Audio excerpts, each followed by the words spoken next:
Legend of Zelda Link's Awakening is a ground-up remake of the 1993 Game Boy title. It scales the original up pixel by pixel in all its unique and often unusual glory. Most unusual is that this one doesn't take place in Hyrule like pretty much every other Zelda game. Actually, Link's Awakening doesn't even feature Zelda. Washing up on the island of Koholint, Link is rescued by a young girl named Marin. Almost instantly, he's tasked with collecting the 8 instruments of the Sirens in order to awaken the legendary Windfish, to then be able to leave the island.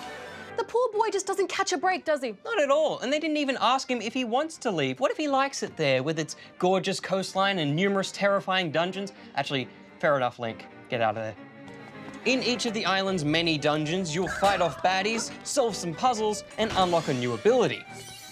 Then continue using that new ability to solve increasingly harder puzzles, take down a hefty boss, and unlock all the sought-after musical instruments.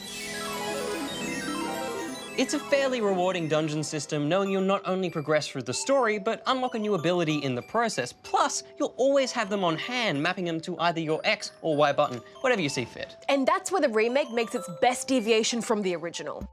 On Game Boy, you were constantly forced to swap your sword, shield, and power bracelet out for other abilities, meaning you drop your weapon, protection, and ability to pick up a simple rock just to hop over a ledge. But thanks to the Switch's larger button count, the core essentials are always there, leaving 2 other slots available to swap in more situation-specific abilities. It's a simple bit of streamlining that clears up the original's clunkier gameplay. And with that ever-expanding roster of abilities, you'll probably find yourself thinking, hey, I can put a hole in that wall now. As you track back through the world, previously inaccessible areas and puzzles will seem like a walk in the park, as you throw down a bomb to blast through a wall or bounce right across a gap. And whilst it is a fun notion that the world expands with you, I did often get a little annoyed when I couldn't progress. It just takes a bit to get used to because this game can be confusing. Yeah, there are definitely some lulls as you wander through the world, desperately trying to work out what you've missed. Thankfully though, there are some helpful hints dropped around. You can stop by a phone booth where Old Man Ulrira will give you a helping hand, chat to the various island locals who will steer you in the right direction. That is, after you destroy their weirdly large collection of pots. And the all-knowing owl will show up to riddle you further hints.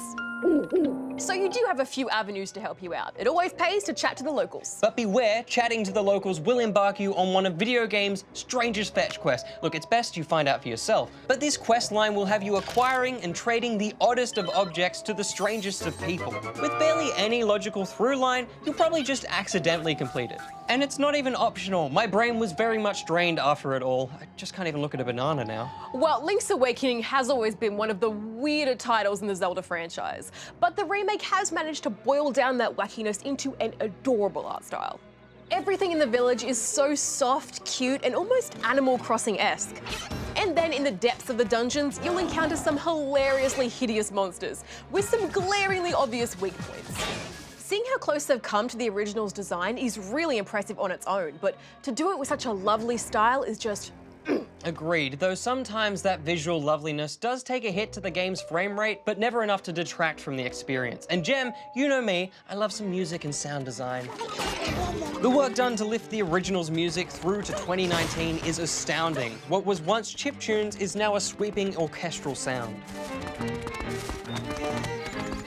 And hearing the jangle of chains as you pull along a bow wow, or the high-pitched slash of Link's sword, it's all kinds of lovely on the ears, but we should probably wrap this up. Jem? As far as remakes go, this is a special one, bringing that classic Zelda formula into the modern age.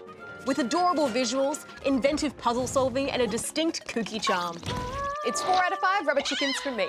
Whilst I can appreciate the sheer craft of breathing fresh life into this old classic, this franchise and its gameplay has evolved a bunch in the preceding decade. So taking a step back in time wasn't always the most enjoyable of experiences for me. So I'm giving The Legend of Zelda Link's Awakening 3.5 out of 5 rubber chickens. You know how Link can hold onto a chicken to glide off edges? Take us away.